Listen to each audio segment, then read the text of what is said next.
Hello there, gang, and welcome to Displaying-Model-Behaviour, the Earth's mightiest video podcast, being filmed in the Earth's hottest bunker. So we're trying to keep it cool and loosey-goosey here, which is not easy to do when I got a pair of action figures that got me all hot and bothered. We got Plunderlings. I know you can't see this guy against the green screen. Let me hold this fella up. This is Nomad Tuff right here. I've wanted to get my hands on Plunderlings ever since they were first brought towards my attention a couple of years ago. I can't remember who it was that was showing them off. It might have been Dave Wonder.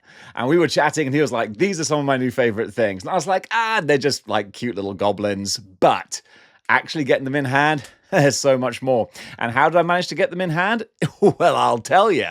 Planetary Dog Toys. This new website reached out to me. They are the distributors now for Plunderlings in and around Europe, which is great because that was always the barrier to entry for me. I was like, well, these things look super fun, but I'm not going to pay to have them shipped over from the other side of the world. Now, don't have to.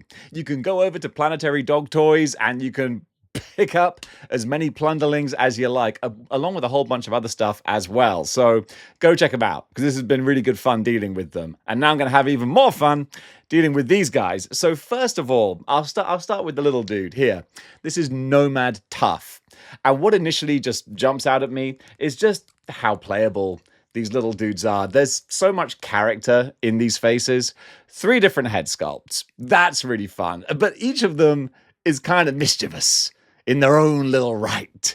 So they're not like a range of expressions. They're all just kind of impish and sort of fun. And I could see you getting a real big collection of these very easily. I'm not going to do that myself because it's a rabbit hole that could really easily spiral. And I do have that kind of personality. But this little dude here, it's little bitty bits of detail that I really, really love. First of all, he's got this cute little witch's hat that's got a magnet on the inside, so it pops beautifully over his head with the sculpting there to accommodate his ears, so it fits real snug on his bonce. And then also, for the accessories, he's got this great little mallet as well, with the lovely bit of sculpting and paintwork on the string that's tying it all together. I love it when weapons look practical, like they have actually been forged and made somewhere. So that's really, really fun. Then also, he's got this cute little frog, which is just, why the heck not? I was wondering at first, does it fit onto him somewhere or anything? But no, I don't think so. It's just a fun little froggy companion for him. And then he's got this cape here, which has a nice kind of soft plastic material, so you can really move it about. Although, I mean, it's not really going to do much more than hang down here anyway. But it's nice to have the chance to play with it. That's all I'm saying. So really a huge selling point for these guys, I feel, is the articulation and just how much you can... Oh, you know what? This is how I got told about them. I was chatting to Dave Wonder and we were talking about pocket figures. And this is the ultimate pocket figure right here.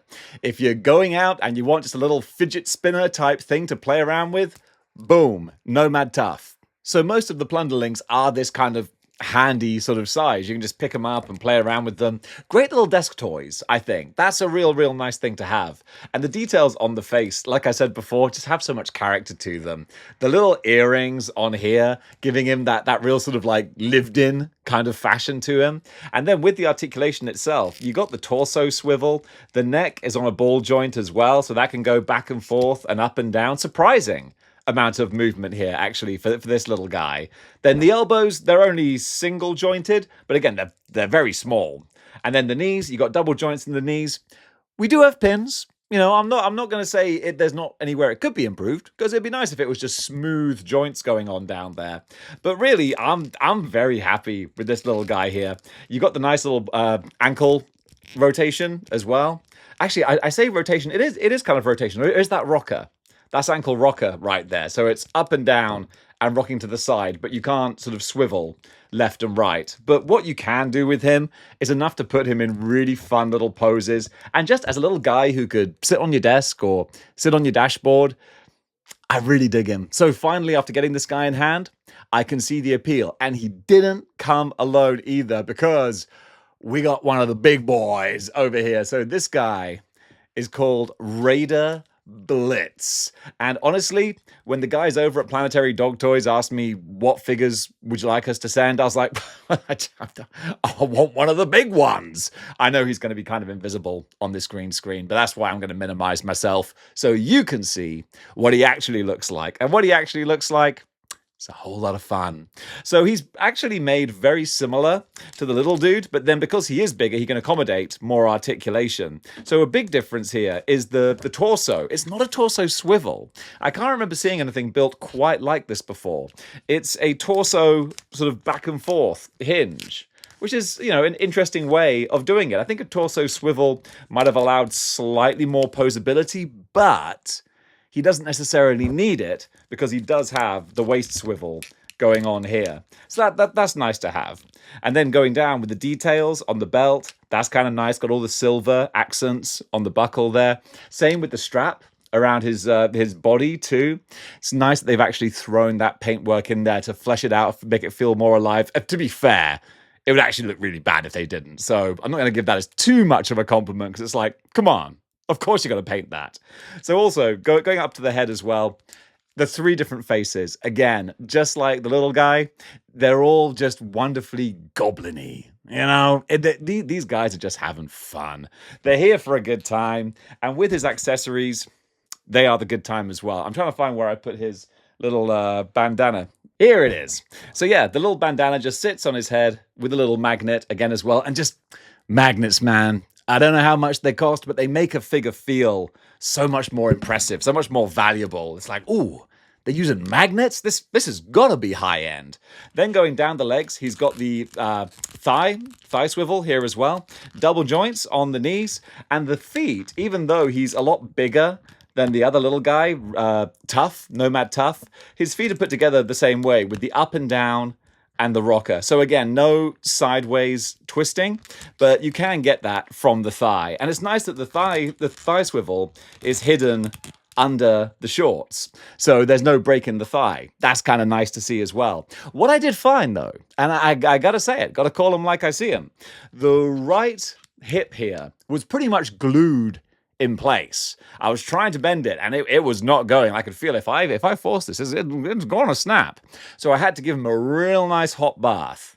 Real nice hot bath in some almost boiling water. That loosened up a little bit of glue that was holding it into place. And then I was able to intentionally, not because I'm a clumsy oaf, but intentionally actually pull the leg off the ball peg. And that broke the glue. And then just boom, pop it back in. And that's as it is. So that's something that honestly, I mean, come on, just me talking to you here. We're not newbies to the action figure game. All right, we're pros. We've been doing this a long time. We know what to expect sometimes. If a figure is stiff, you know you just got to give it a bath and then just break whatever glue or paint it is that's holding it in place. That's exactly what I did. No problem. No fuss, no muss. He's good to go. So I like that. He's even got little butterfly joints in the shoulders as well. It doesn't allow a huge range of motion, but it's enough to give him just a bit more dynamic posing, which I actually really appreciate. Then, of course, he comes with the sword, which is just really fun as well. And it's a good amount. Speaking of the posing, you know, he can have the sword like, you know, up like scratching his back, which is kind of fun. Have it all sort of swinging around. It's good. You can do a lot of stuff with that. Then with the big chicken drumstick as well.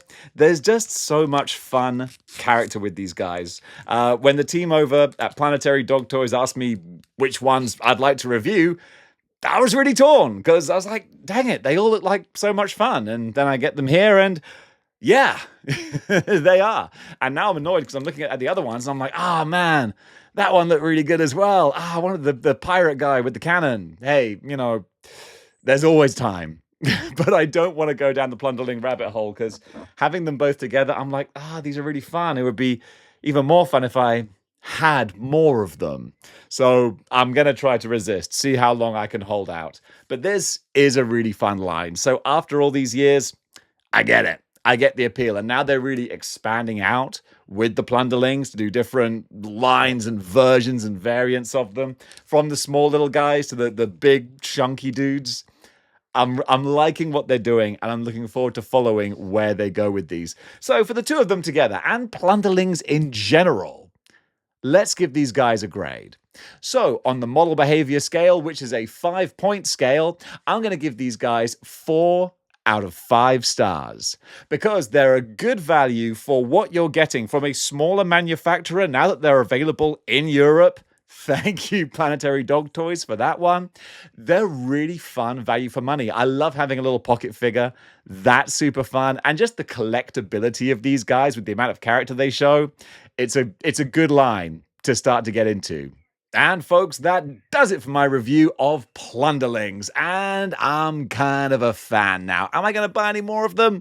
Probably not, just because it's such a rabbit hole. Because looking at the different ones available, I'm like, there's a lot of really fun ones, and they would all look good together, so it's always going to be calling to me. But I'm going to try and be strong. But thank you so much, Planetary Dog Toys, for sending these my way. And guys, if you like the look of Plunderlings, well, now you know where you can get them from. So gang, thank you so much for watching, and until next time, keep displaying model behavior.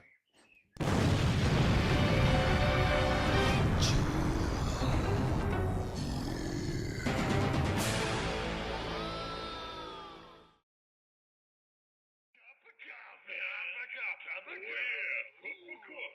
Big time.